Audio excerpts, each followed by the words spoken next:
Le vent hivernal mordant hurlait à travers les rues de San Francisco tandis que Mia Sullivan, une étudiante en soins infirmiers de 25 ans, avançait difficilement, un plateau de flûte de champagne à la main. Ses chaussures usées la faisaient souffrir à chaque pas, rappelant cruellement son statut de serveuse au milieu de l'élite de la ville réunie pour la représentation de ce soir au Golden Gate Opera House. Dans la loge numéro 7, la plus luxueuse de l'opéra, Victoria Cavallari porta une main à sa gorge, son visage se teintant d'un cramoisi surnaturel tandis qu'elle peinait à respirer. Le collier de diamants de cette femme élégante de 60 ans accrochait la lumière alors qu'elle s'affaissait sur les coussins de velours, murmurant des paroles à peine audibles. « Dis à mon fils, poison ». Mia remarqua la détresse de la femme âgée alors qu'elle servait la loge adjacente. Son instinct d'infirmière reconnut immédiatement les symptômes d'un empoisonnement au thallium, étudié lors de son cours de toxicologie. Sans hésiter, elle se glissa dans la loge 7, abandonnant ses fonctions pour prendre le pouls de la femme tout en recherchant des signes confirmant ses soupçons. « Appelez une ambulance !» ordonna Mia, sa voix empreinte d'une autorité qui démentait sa position de simple serveuse dans ce monde de richesse et de privilèges. Les autres invités restaient interdits, paralysés par le choc ou peut-être réticents à s'impliquer. Victoria saisit le poignet de Mia avec une force surprenante, lui glissant un téléphone dans la main avec des doigts tremblants. « Appelle Stefano !» Alta-t-elle, les yeux emplis de peur et de détermination. « Mon fils, dis-lui qu'on m'a empoisonné. » Loge 7, le demi fonctionnera. Le temps presse. Les doigts de Mia tremblaient alors qu'elle composait le numéro, son esprit passant en revue tout ce qu'elle savait sur l'empoisonnement au thallium et son antidote. La ligne se connecta après une seule sonnerie, et une voix profonde et maîtrisée répondit « Mère, ce n'est pas le meilleur moment pour... » « Votre mère a été empoisonnée dans la loge 7 du Golden Gate Opera House, » interrompit Mia, la voix stable malgré son cœur battant à tout rompre. « Je suis étudiante en soins infirmiers. Elle présente des signes d'empoisonnement au thallium et doit recevoir du dimercaprol immédiatement, sinon elle mourra dans l'heure. » Le monde de Stefano Cavallari s'arrêta net à ces mots. Sa réunion d'affaires fut oubliée tandis qu'un froid glacial parcourait ses veines.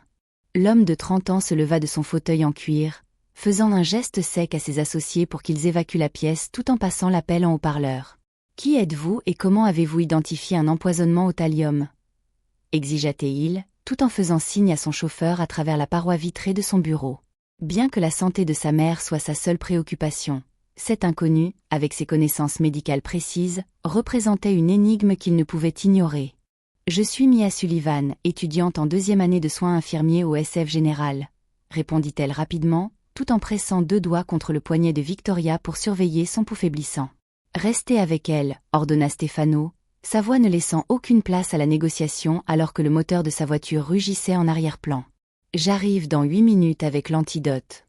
Si vous mentez sur tout cela, vous ne vivrez pas assez longtemps pour le regretter. » Mia sentit son souffle se couper devant cette menace à peine voilée, mais elle n'avait pas le temps de s'attarder sur la peur alors que l'état de Victoria se détériorait rapidement sous ses yeux. Les ambulanciers seraient trop lents avec le protocole standard, et Mia prit une décision en une fraction de seconde qui allait irrémédiablement changer le cours de sa vie. « J'ai besoin de glace, de lingettes à l'alcool et de tout médicament qu'elle a dans son sac. » ordonna Mia aux compagnons stupéfaits de la loge, sa voix dominant leur chuchotement. Elle avait reconnu l'un des symptômes uniques du thallium. Les victimes ressentent souvent une chaleur interne intense tandis que leurs extrémités se refroidissent. En bas, sur scène, l'opéra se poursuivait. L'aria envoûtante de la soprano offrait une bande-son surréaliste au drame de vie et de mort qui se jouait dans la loge 7. Mia desserra le collier de perles de Victoria et suréleva ses pieds. C'étaient des gestes de premier secours qui semblaient bien dérisoires face au poison mortel circulant désormais dans le système de la femme âgée. Lorsque Stefano Cavallari fit irruption dans la loge 7, 8 minutes plus tard, l'atmosphère changea instantanément, comme si l'air lui-même reconnaissait la puissance qui venait d'entrer. Son costume sur mesure ne pouvait masquer la grâce mortelle avec laquelle il se déplaçait, pas plus que ses traits séduisants ne pouvaient dissimuler l'intensité dangereuse de son regard. Stefano s'agenouilla à côté de sa mère, son visage trahissant une impassibilité totale tandis qu'il évaluait son état en un coup d'œil, avant de fixer son attention sur la jeune femme en uniforme de serveuse. Il sortit une petite trousse contenant plusieurs flacons et une seringue, ses mouvements précis et maîtrisés, comme s'il avait déjà fait cela auparavant. « Vous êtes certaine qu'il s'agit de thallium ?» demanda-t-il à Mia, sa voix assez basse pour qu'elle seule puisse l'entendre alors qu'il préparait l'antidote. La question comportait plusieurs niveaux de lecture. Était-elle prête à risquer sa vie sur ce diagnostic ? Mia rencontra son regard sans fléchir, le menton légèrement relevé, et récita les symptômes caractéristiques qu'elle avait observés. Douleurs abdominales, neuropathie périphérique, faiblesse rapidement progressive, et ce goût métallique dont Victoria s'était plainte avant de perdre connaissance. De plus, le timing suggère que c'était dans son champagne, ce qui est cohérent avec le profil de solubilité du thallium. Maintenez-la immobile, instruisit Stefano, remettant la seringue à Mia tandis qu'il berçait la tête de sa mère avec une tendresse inattendue. Leurs mains s'effleurèrent brièvement, un moment de connexion fugace qui semblait étrangement significatif au milieu du chaos. Mia administra le dimercaprol d'une main assurée, sa formation médicale prenant le pas sur toute nervosité qu'elle aurait pu ressentir sous l'examen minutieux de Stefano. Le médicament allait se lier aux particules de métaux lourds dans le sang de Victoria, permettant à son corps d'excréter le poison avant qu'il ne cause des dommages permanents. La respiration de Victoria se stabilisa progressivement à mesure que l'antidote faisait effet. La couleur revint lentement sur son visage livide alors que Stefano restait une posture protectrice à ses côtés. Cependant, ses yeux ne quittèrent jamais Mia, l'étudiant avec une expression indéchiffrable qui la rendait de plus en plus consciente de l'éloignement par rapport à son monde habituel. L'ambulance est à 2 minutes, rapporta l'un des hommes de Stefano depuis l'embrasure de la porte, sa posture pleine de déférence mais alerte alors qu'il scannait la foule curieuse à l'extérieur. L'opéra était terminé, et les spectateurs commençaient à remarquer l'agitation. Stefano hocha la tête une fois, puis se tourna vers Mia, ses yeux plissés semblant lire à travers sa façade de confiance soigneusement construite. « Vous avez sauvé la vie de ma mère », déclara-t-il, le constat portant le poids d'une dette reconnue. Des sirènes retentirent à l'extérieur de l'opéra alors que les ambulanciers se précipitaient avec un brancard, leur mouvement efficace créant un tampon entre Mia et l'intensité de la présence de Stefano. Elle fit un pas en arrière, soudainement consciente de son uniforme froissé et des taches de champagne sur ses manches. « Je devrais retourner travailler », murmura Mia, tentant de se retirer dans l'anonymat maintenant qu'une aide médicale professionnelle était arrivée. L'adrénaline qu'il avait portée à travers la crise commençait à retomber, la laissant étourdie et inconfortablement consciente de sa position précaire. La main de Stefano se referma sur son poignet avant qu'elle ne puisse s'éclipser, sa poignée ferme mais non douloureuse, ramenant son attention sur lui. « Votre emploi ici est terminé », l'informa-t-il avec une autorité calme, ignorant son expression surprise tandis qu'il poursuivait. « Vous venez avec nous à l'hôpital. »« Je ne peux pas simplement partir, j'ai besoin de ce travail », protesta Mia, très consciente des factures impayées qui l'attendaient dans son appartement et du paiement des frais de scolarité qui approchaient à la fin du mois. Ses préoccupations pratiques semblaient triviales, même à ses propres oreilles, lorsqu'elles étaient mises en balance avec la vie d'une femme, mais elles constituaient sa réalité. « Votre responsable a été indemnisé pour vos services de ce soir avec une prime substantielle », répondit Stefano, un soupçon d'impatience colorant son ton alors que les ambulanciers commençaient à déplacer sa mère vers la sortie. Ses yeux se posèrent de manière significative vers la scène en contrebas, où le chef d'orchestre saluait une dernière fois. « Vous n'avez pas sauvé une mondaine au hasard ce soir », ajouta-t-il d'une voix plus basse, se penchant assez près pour que Mia puisse détecter le parfum subtil de son eau de Cologne sous l'odeur métallique du dimercaprol. « Vous avez sauvé Victoria Cavallari, un nom qui pèse lourd dans cette ville pour des raisons que vous ne voulez pas comprendre. » La salle d'attente de l'hôpital semblait être un territoire neutre, un environnement stérile où les différences marquées entre le monde de Mia et celui de Stefano s'estompaient temporairement. Elle était assise en face de lui, serrant une tasse de café amer provenant d'un distributeur automatique qu'elle n'avait pas goûté, hyper consciente des 2 hommes montant la garde près de l'entrée. « Vous avez identifié un poison que la plupart des médecins n'auraient pas reconnu sans test approfondi, observa Stefano après que le silence entre eux se fut prolongé au-delà de l'inconfort. Son ton restait conversationnel, mais ses yeux étaient calculateurs, l'évaluant avec la précision froide d'un homme habitué à identifier les menaces. Mia s'agita sous son examen, se demandant si sa réflexion rapide l'avait placée dans une situation plus dangereuse que si elle avait simplement appelé les urgences et pris la fuite. « J'ai eu un professeur spécialisé dans les toxines rares », expliqua-t-elle, cette demi-vérité glissant facilement de ses lèvres. Et ce professeur apprenait aux étudiants en soins infirmiers à identifier un empoisonnement au thallium sur place ? Insista Stefano, son scepticisme évident dans le léger haussement de ses sourcils. Il se pencha en avant, réduisant l'espace entre eux, comme si la proximité physique pouvait extraire la vérité plus efficacement. Mia baissa les yeux vers le sol en linoléum, son esprit courant pour construire une explication plausible qui ne soulèverait pas davantage de questions. La véritable histoire de sa recherche obsessionnelle sur les poisons, après la mort suspecte de sa propre mère 3 ans plus tôt, n'était pas quelque chose qu'elle était prête à partager avec cet étranger dangereux. Je pense que la question la plus pertinente est « Qui voudrait empoisonner votre mère ?» rétorqua-t-elle, levant les yeux pour rencontrer les siens avec une audace nouvelle. S'il voulait des réponses de sa part, elle en méritait en retour, surtout si ces informations pouvaient l'aider à comprendre la situation dans laquelle elle s'était empêtrée. Un éclair de surprise traversa le visage de Stefano, rapidement remplacé par ce qui aurait pu être du respect, s'il n'y avait eu ce côté dangereux sous-jacent. « Soyez prudente, mademoiselle Sullivan », avertit-il doucement. « La curiosité, dans mon monde, s'avère souvent fatale. » « Est-ce une menace ?» demanda Mia, sa voix plus stable qu'elle ne le ressentait alors qu'elle posait son café intact. Les néons au plafond projetaient des ombres dures sur les traits de Stefano, soulignant la tension de sa mâchoire et la vigilance de sa posture. Le rire de Stefano n'était en rien joyeux, un son bref qui disparut aussi vite qu'il était apparu. « Non, c'est un fait », corrigea-t-il, vérifiant sa montre avec une décontraction délibérée qui ne parvenait pas à masquer son impatience sous-jacente quant aux nouvelles sur l'état de sa mère. « La famille Cavallari a des ennemis », poursuivit-il après un moment, étudiant sa réaction avec une intensité troublante. « Des gens qui tireraient profit de la mort de ma mère ou l'utiliseraient comme un message pour moi. » Mia absorba cette information en silence, les implications s'installant comme de la glace dans son estomac alors qu'elle traitait ce qu'il ne disait pas explicitement. Les rumeurs sur les liens de la famille Cavallari avec le crime organisé à San Francisco semblaient soudain moins être des légendes urbaines que des vérités dangereuses qu'elle ne pouvait plus ignorer. Un médecin apparut à l'entrée de la salle d'attente, son expression soigneusement neutre alors qu'il s'approchait d'eux. « Monsieur Cavallari, votre mère est stable et répond bien au traitement », rapporta-t-il, ses yeux jetant un regard bref et curieux vers Mia avant de se concentrer à nouveau sur Stefano. « L'intervention initiale a été cruciale », poursuivit le médecin, son ton professionnel incapable de masquer complètement sa curiosité sur les circonstances. Quiconque a reconnu le poison et administré l'antidote si rapidement a presque certainement sauvé sa vie.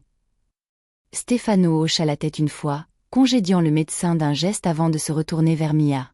Son expression indéchiffrable alors qu'il la considérait à nouveau.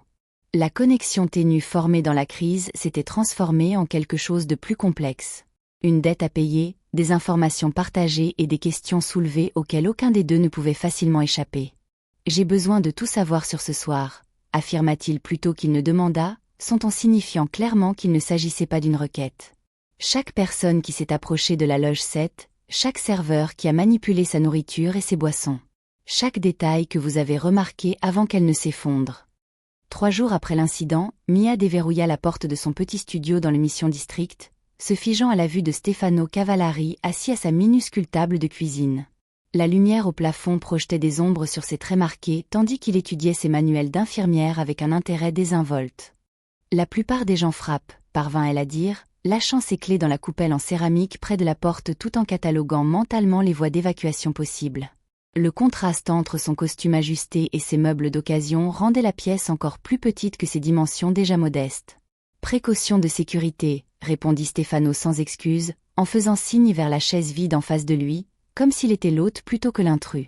Ses yeux parcoururent la tache d'humidité s'étendant au plafond et les rideaux soigneusement réparés avec une expression indéchiffrable. Mia restait debout, les bras croisés de manière défensive, en attendant une explication pour cette invasion de son espace privé. Les murs fins de son appartement semblaient soudain une protection inadéquate contre le monde dangereux qui avait suivi Stefano Cavallari jusqu'à sa porte. « La personne qui a empoisonné ma mère sait que vous existez », déclara-t-il brusquement, posant un dossier manie sur la table entre eux. « Votre nom et votre adresse ont circulé dans certains cercles quelques heures après l'incident à l'opéra. » Mia sentit une peur froide s'installer dans son estomac alors qu'elle s'effondrait enfin sur la chaise face à lui, les implications de ces mots s'imposant. « Est-ce censé être une menace ou un avertissement ?» demanda-t-elle, fière que sa voix reste stable malgré son cœur battant. « Considérez que c'est les deux », répondit Stefano en ouvrant le dossier pour révéler des photos de surveillance de Mia quittant son appartement, assistant à ses cours et travaillant à son 2e emploi dans un restaurant ouvert 24h24. Les horodatages montraient qu'elles avaient été prises au cours des 2 derniers jours sans qu'elle ne remarque quoi que ce soit. « Je ne vivrai pas dans la peur parce que j'ai aidé quelqu'un », dit Mia, repoussant les photos avec une détermination qui démentait son trouble intérieur. Sa vie était déjà assez précaire avant de se retrouver mêlée aux jeux dangereux auxquels la famille Cavallari jouait. Stefano se pencha en arrière sur la chaise bancale, l'étudiant avec un intérêt nouveau alors qu'il notait sa défiance plutôt que la peur attendue. Ma famille possède une propriété à Pacific Heights avec une sécurité de pointe, dit-il après un moment, son ton montrant clairement qu'il ne s'agissait pas d'une simple suggestion. Vous attendez de moi que j'abandonne ma vie et que j'emménage avec des inconnus à cause d'une vague menace? Contesta Mia, en désignant son petit appartement rempli de meubles d'occasion soigneusement choisis et de manuels de médecine achetés avec l'argent durement gagné. Cela ne ressemble peut-être pas à grand-chose pour vous, mais c'est à moi. Cela ne le restera pas longtemps si vous êtes morte, rétorqua Stefano, sa brusquerie tranchant à travers ses protestations. Il fit glisser une autre photo sur la table, montrant une serrure brisée sur la porte de son appartement plus tôt dans la journée, alors qu'elle était en cours. Mia sentit son souffle se couper en reconnaissant ce que la photo représentait. Quelqu'un était entré chez elle aujourd'hui, envahissant son espace, tout comme Stefano l'avait fait, mais avec des intentions bien plus sinistres. La violation envoya un frisson dans son dos qu'aucune indignation vertueuse ne pouvait dissiper. « Préparez ce dont vous avez besoin pour 2 semaines », ordonna Stefano en se levant de la table avec la grâce fluide d'un prédateur habitué à ce que ses ordres soient obéis. Son ton ne laissait aucune place à la négociation lorsqu'il ajouta « Mon chauffeur vous attendra en bas dans 20 minutes ». Mia le fixa en un silence stupéfait, réalisant que sa vie avait fondamentalement changé au moment où elle était entrée dans la loge 7 du Golden Gate Opera House. L'étudiante en soins infirmiers qui s'inquiétait du paiement de ses frais de scolarité et de ses doubles services devait maintenant affronter des empoisonneurs et la protection de la mafia. « J'ai des cours, des stages, mon travail au restaurant. Je ne peux pas simplement disparaître », protesta-t-elle, bien que l'argument sonne creux, même à ses propres oreilles, lorsqu'il était mis en balance avec la menace très réelle pesant sur sa vie. Sa voix soigneusement construite vers la stabilité financière et l'indépendance semblait soudain fragile. Le domaine Cavallari contrastait radicalement avec tout ce que Mia avait connu. Ses grilles en fer forgé s'ouvraient pour révéler des jardins manucurés et un manoir d'une grandeur imposante surplombant la baie de San Francisco. Des caméras de sécurité suivaient leurs mouvements tandis que la voiture de Stefano remontait l'allée privée, les lumières de la ville scintillant en bas comme un univers distinct qu'elle avait laissé derrière elle. « C'est temporaire », se rappela Mia à haute voix alors qu'un membre du personnel en uniforme apparaissait pour prendre son unique sac de voyage, traitant la toile usée avec la même déférence qu'il aurait pu témoigner à une valise de luxe. L'absurdité de sa situation la frappait à nouveau à chaque pas dans ce monde de privilèges. Stefano observait sa réaction avec un amusement à peine voilé, manifestement habitué à la désorientation que ressentaient les visiteurs lors de leur première rencontre avec la richesse de la famille. « Victoria demande à vous voir », dit-il en la guidant à travers l'entrée au sol de marbre vers un escalier majestueux qui semblait conçu pour intimider. La suite de Victoria Cavallari occupait toute l'aile du 2e étage, ses fenêtres offrant des vues panoramiques sur la baie qui aurait coûté des millions sur le marché immobilier. La femme élégante était installée contre des oreillers de soie, sa guérison évidente dans la couleur saine qui était revenue sur son teint. « Mon ange gardien arrive enfin. » Victoria accueillit Mia avec une chaleur authentique qui semblait en décalage avec son allure royale. Elle tendit une main ornée d'une simple alliance en platine, sa poigne étonnamment forte pour quelqu'un qui avait été si récemment aux portes de la mort. Mia se retrouva attirée vers le chevet, sa formation médicale évaluant automatiquement les signes vitaux de Victoria, même alors qu'elle essayait de réconcilier cette femme élégante avec la patiente mourante de la loge 7. « Comment vont vos symptômes ?» demanda-t-elle, glissant inconsciemment dans son personnage clinique. « Beaucoup mieux grâce à votre intervention extraordinaire, » répondit Victoria, ses yeux bleus perçants, si semblables à ceux de son fils, étudiant Mia avec une curiosité non dissimulée. « Stefano me dit que vous êtes étudiante en soins infirmiers avec une connaissance inhabituelle des poisons. » Mia se tendit, consciente de Stefano observant l'échange depuis sa position dans l'embrasure de la porte. Sa présence était un rappel silencieux de questions sans réponse et de soupçons grandissants. « Juste une partie de ma formation, » répondit-elle prudemment, peu désireuse de révéler à quel point son intérêt pour la toxicologie était personnel. Un coup à la porte interrompit leur conversation, et Stefano se déplaça avec une efficacité entraînée pour intercepter le membre du personnel qui entrait avec une enveloppe ne portant ni cachet de la poste ni adresse de retour. L'échange silencieux et la tension immédiate de Stefano en disaient long sur les problèmes de sécurité permanents de la famille. « Un autre avertissement ?» demanda Victoria à son fils avec un calme remarquable, semblant peu surprise par ce développement. Son acceptation décontractée du danger renforçait la compréhension grandissante de Mia que la famille Cavallari évoluait dans un monde où les menaces étaient banales plutôt qu'extraordinaires. La mâchoire de Stefano se contracta alors qu'il examinait le contenu de l'enveloppe, son expression s'assombrissant avant qu'il ne traverse la pièce pour le montrer à sa mère, tout en gardant le message caché de la vue de Mia. La communication silencieuse entre la mère et le fils laissait Mia se sentir distinctement comme une étrangère, témoin d'une langue privée qu'elle ne pouvait interpréter. « Il semble que nos ennemis deviennent impatients », observa Victoria avec le détachement calme de quelqu'un discutant des prévisions météorologiques plutôt que d'une violence potentielle.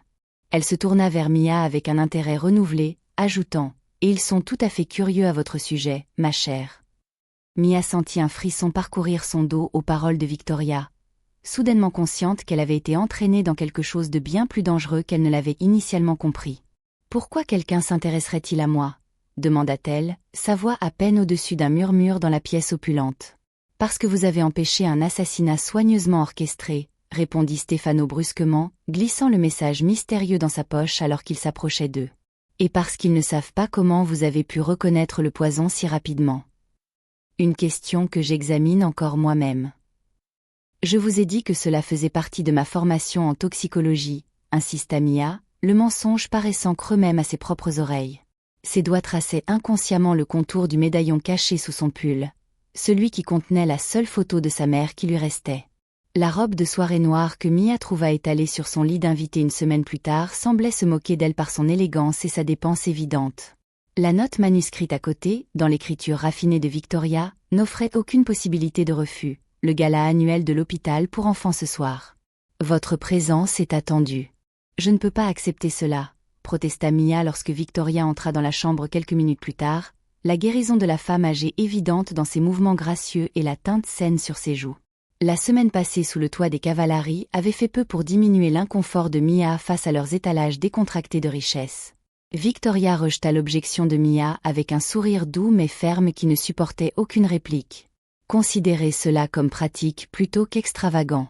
Vous aurez besoin d'une tenue appropriée pour vous fondre dans la masse au gala, où vous serez présentée comme ma nouvelle infirmière privée et compagne. La salle de bal du Ritz-Carlton scintillait avec l'élite de San Francisco, le gala annuel réunissant politiciens, magnats de la technologie et familles de la vieille bourgeoisie dans une démonstration de richesse à peine déguisée en philanthropie.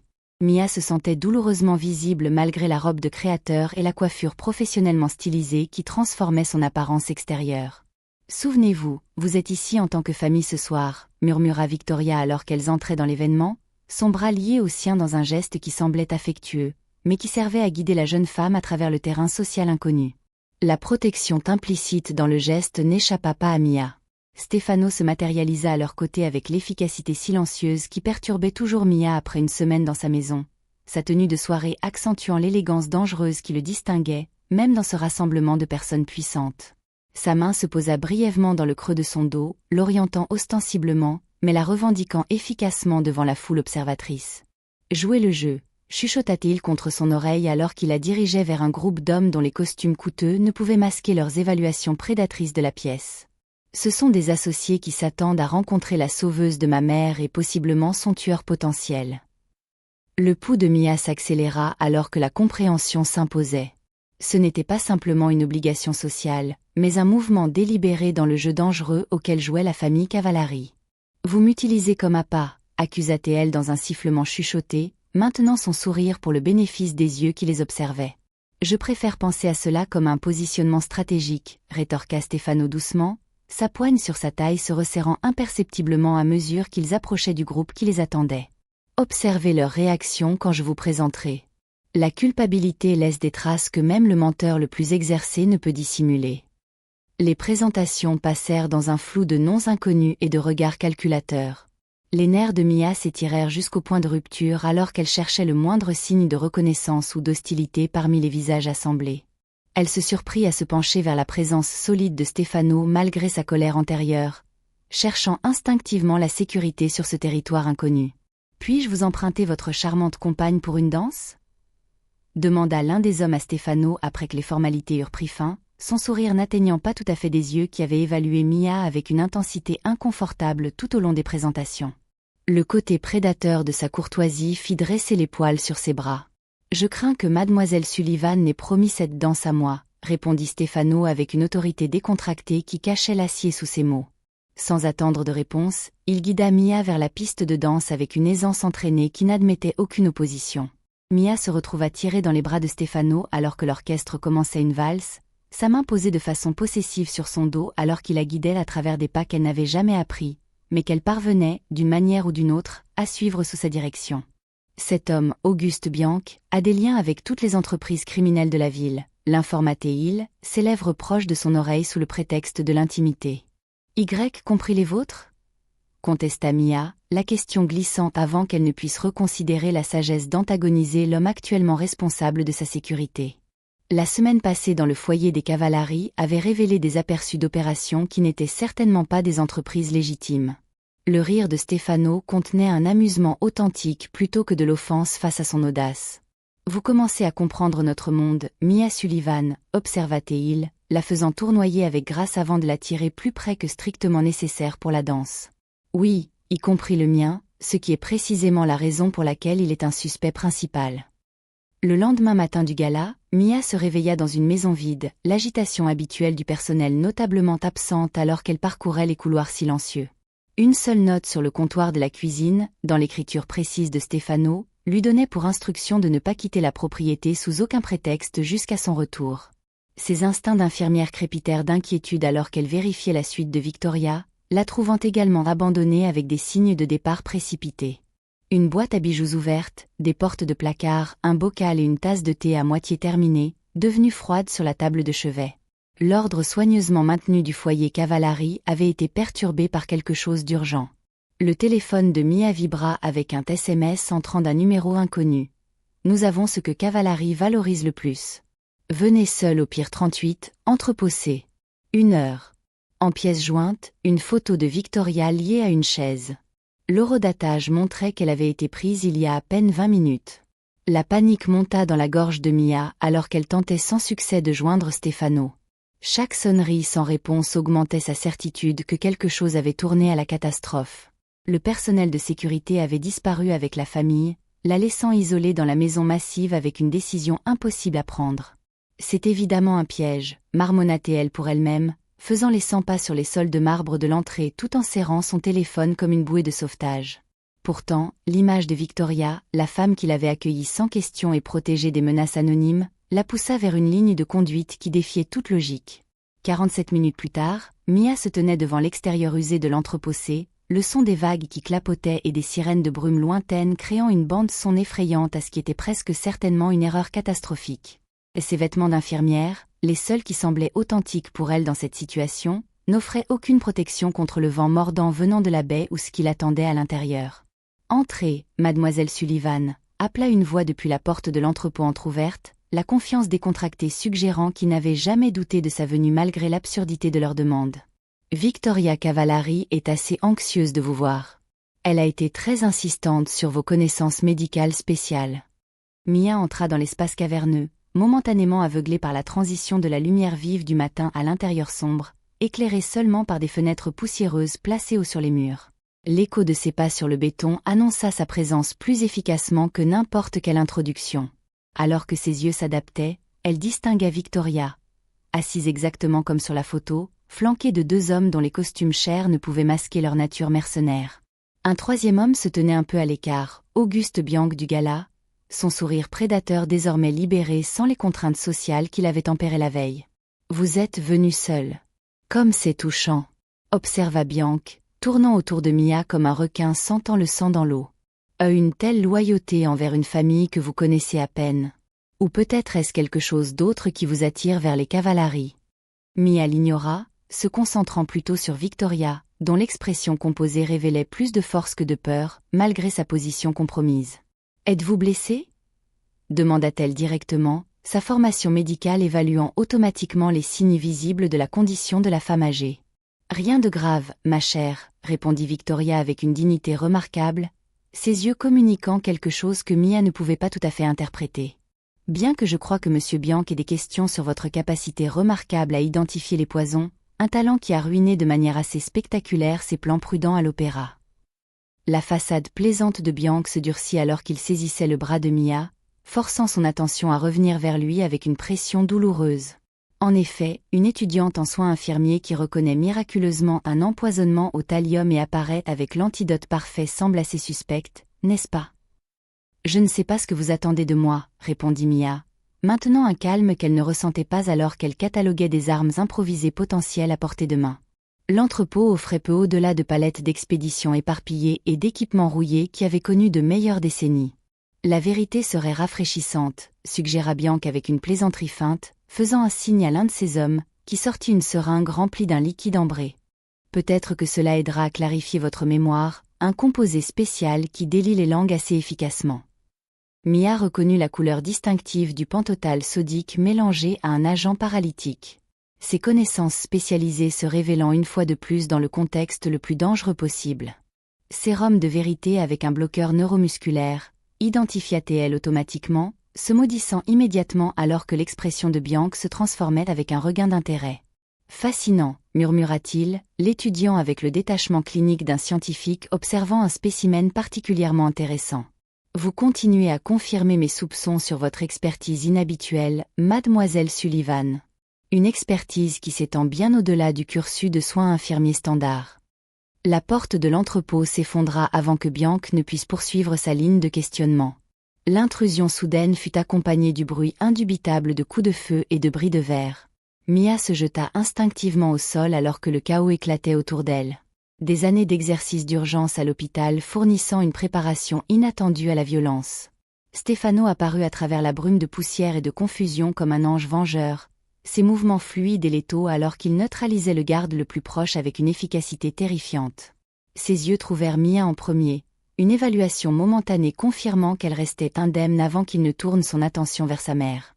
Le médecin de la famille Cavallari termina d'examiner le poignet meurtri de Mia, la déclarant physiquement indemne malgré les événements traumatisants de la matinée. Le bureau où il menait son examen n'offrait aucune fenêtre sur le monde extérieur, renforçant le sentiment d'isolement qui avait caractérisé ces dernières semaines dans cette maison. « Vous n'auriez pas dû aller à l'entrepôt », déclara Stefano platement une fois qu'ils furent seuls. Sa préoccupation antérieure était maintenant remplacée par une colère froide alors qu'il faisait les 100 pas sur le périmètre de la pièce. La violence contrôlée dont elle avait été témoin quelques heures plus tôt restait évidente dans la tension étroitement enroulée de ses mouvements. Mia leva le menton avec défi, refusant de s'excuser pour avoir tenté de sauver sa mère alors qu'elle pensait qu'il les avait abandonnées toutes les deux. « J'ai fait le seul choix que je pouvais avec les informations que j'avais, » répliqua-t-elle, l'épuisement rendant sa voix plus tranchante que prévu. « Un choix qui a failli vous coûter la vie, » trancha Stefano, s'arrêtant de faire les 100 pas pour la fixer avec une intensité qui l'aurait intimidée quelques semaines auparavant. Maintenant, ayant vu les longueurs auxquelles il irait pour protéger sa famille, elle se trouva étrangement impassible face à sa colère. « Votre mère aurait pu mourir pendant que vous étiez, où exactement ?» défia Mia, se levant de sa chaise pour l'affronter directement. « Vous avez disparu sans explication, nous laissant vulnérables pendant que vous traitiez n'importe quelle affaire plus importante que la sécurité de la famille. » L'expression de Stefano changea à ces mots, quelque chose d'approchant le respect vacillant sur ses traits avant qu'il ne le maîtrise. « Je rencontrais les chefs des autres familles, sécurisant leur soutien contre la tentative de coup d'État de Bianca, » expliqua-t-il avec une franchise inattendue. « D'autres familles ? Vous voulez dire d'autres organisations criminelles ?» clarifia Mia, ne prétendant plus ignorer la nature de l'entreprise Cavallari. Les semaines passées sous leur protection avaient fourni des preuves suffisantes d'activités qui existaient bien en dehors des limites légales. Stefano ne confirma ni ne nia son évaluation, l'étudiant avec un intérêt renouvelé alors qu'il considérait sa franchise. « Vous avez fait preuve d'une adaptabilité remarquable à notre monde, Mia Sullivan », observa-t-il, utilisant son nom complet d'une manière qui semblait, d'une certaine façon, plus intime que ne l'aurait été une adresse décontractée. « Je me suis adaptée pour survivre », le corrigea-t-elle, peu disposée à accepter son approbation implicite de son assimilation dans leur réalité dangereuse. Mais cela ne signifie pas que j'appartiens ici, ou que je peux rester une fois que Victoria n'aura plus besoin de surveillance médicale. Quelque chose brilla dans les yeux de Stefano à ces mots. De la déception ou peut-être un défi avant qu'ils ne réduisent la distance entre eux avec des pas délibérés. « Et où exactement pensez-vous pouvoir aller sans que Bianca ne vous trouve ?» demanda-t-il, sa voix abaissée à un murmure dangereux. « Il me voulait à cause de ma connexion avec votre famille », fit remarquer Mia logiquement, refusant de battre en retraite malgré sa proximité. Supprimez cette connexion et je deviens sans importance pour n'importe quelle lutte de pouvoir qui se déroule dans votre monde. Est-ce que vous pensez qu'il s'est passé aujourd'hui? Demanda Stefano, une curiosité authentique colorant son ton alors qu'il l'étudiait avec l'intensité qui faisait toujours accélérer son rythme cardiaque malgré ses meilleurs efforts de détachement. Que Bianca vous a ciblé simplement comme levier contre moi. La confusion vacilla sur les traits de Mia alors qu'elle traitait sa question, l'incertitude remplaçant sa conviction antérieure. Pourquoi d'autres s'intéresseraient-ils à une étudiante en soins infirmiers sans connexion aux ressources? Demanda-t-elle, une perplexité authentique évidente dans sa voix. Parce que vous avez reconnu un poison que la plupart des professionnels de la médecine n'auraient pas identifié sans test approfondi, répondit Stefano, observant sa réaction avec soin alors qu'il poursuivait. Parce que vous connaissiez l'antidote exact et comment l'administrer sans hésitation ni matériel de référence. Mia sentit le sang quitter son visage alors que son implication devenait claire. Stefano n'avait jamais cessé d'enquêter sur son passé ou de remettre en question son histoire sur sa formation en toxicologie. « Que suggérez-vous » demanda-t-elle, sa gorge soudainement sèche alors que la conversation s'aventurait dans un territoire qu'elle avait soigneusement évité pendant 3 ans. « Je suggère que Bianca a reconnu ce que je soupçonnais depuis le début, répondit Stefano, son regard ne quittant jamais son visage alors qu'il livrait sa théorie. Vos connaissances sur les poisons ne sont pas académiques, Mia. Elles sont personnelles, intimes, et nées de l'expérience plutôt que de manuels. La vérité que Mia avait enterrée sous des couches de fabrication minutieuses menaçait de faire surface sous son examen incessant. Des souvenirs de la mort lente et atroce de sa mère aux mains d'un beau-père dont la patience avait fini par atteindre ses limites. 3 ans de recherche, d'apprentissage obsessionnel pour identifier les poisons qui avaient volé sa mère assez graduellement pour éviter tout soupçon, tout cela exposé par une rencontre fortuite à l'opéra. Ma mère a été empoisonnée il y a 3 ans, confessa finalement Mia alors que l'aube se levait sur l'horizon de San Francisco. La nuit passée en révélations douloureuses la laissa émotionnellement épuisée, mais d'une certaine façon plus légère. Mon beau-père administrait des doses croissantes d'arsenic sur des mois, en faisant passer cela pour une maladie dégénérative tout en encaissant son assurance vie. Stefano resta silencieux à ses côtés sur la terrasse, offrant le cadeau rare d'une attention totale sans jugement alors qu'elle se déchargeait de secrets longtemps gardés près d'elle. La lumière du matin adoucit ses traits, révélant une complexité qu'elle ne s'était pas autorisée à reconnaître jusqu'alors. Je ne pouvais pas le prouver. L'autopsie n'était pas concluante, et il avait pris soin de se débarrasser des preuves, continua-t-elle, ses doigts traçant distraitement le motif du médaillon contenant la photo de sa mère. Alors, j'ai décidé d'apprendre tout ce que je pouvais sur les poisons, déterminé à reconnaître les signes si je les rencontrais à nouveau. Et puis vous êtes entré dans la loge 7 et avez sauvé ma mère d'un sort similaire. Stefano observa tranquillement, la coïncidence ou le destin de leur rencontre suspendue entre eux sans réponse. Il tendit la main vers la sienne, le geste hésitant d'une manière qui semblait en décalage avec sa confiance habituelle. Victoria les trouva toujours sur la terrasse 1 heure plus tard. Ses yeux vifs ne manquant rien de leurs mains liées ni de l'intimité émotionnelle évidente dans leur posture. Je vois que vous avez enfin cessé de tourner l'un autour de l'autre comme des prédateurs méfiants, commenta-t-elle avec une satisfaction maternelle, les rejoignant à la rambarde surplombant la baie. Mia a partagé son histoire, expliqua simplement Stefano, la déclaration chargée transmettant des volumes sur une confiance retrouvée que Victoria semblait comprendre sans élaboration supplémentaire. La communication tacite entre la mère et le fils rappelait douloureusement à Mia ce qu'elle avait perdu. Alors peut-être est-il temps que nous partagions la nôtre complètement, suggéra Victoria, son regard se déplaçant vers Mia avec une vulnérabilité inattendue. La famille Cavallari a existé dans l'ombre pendant des générations, mais l'ombre peut fournir une couverture pour la transformation tout autant que pour la dissimulation. Mia écouta avec un émerveillement croissant alors que Victoria décrivait ses efforts de longue date pour orienter progressivement l'intérêt de la famille vers des entreprises légitimes. Des efforts qui lui avaient valu de puissants ennemis au sein de la vieille garde, dont Bianca. L'empoisonnement avait été autant destiné à stopper cette évolution qu'à éliminer une puissante matriarche. Mon fils a été mon allié réticent dans cette transformation, expliqua Victoria avec une fierté évidente, sa main reposant brièvement sur l'épaule de Stefano. Chaque entreprise légitime que nous établissons réduit notre dépendance envers les anciennes méthodes, mais le changement arrive lentement dans notre monde. L'expression de Stefano révélait le fardeau complexe qu'il portait, tenu par l'honneur de protéger l'héritage familial tout en travaillant simultanément à le transformer en quelque chose dont il pourrait éventuellement être fier. Ses yeux cherchèrent ceux de Mia, jaugeant silencieusement sa réaction à cette révélation.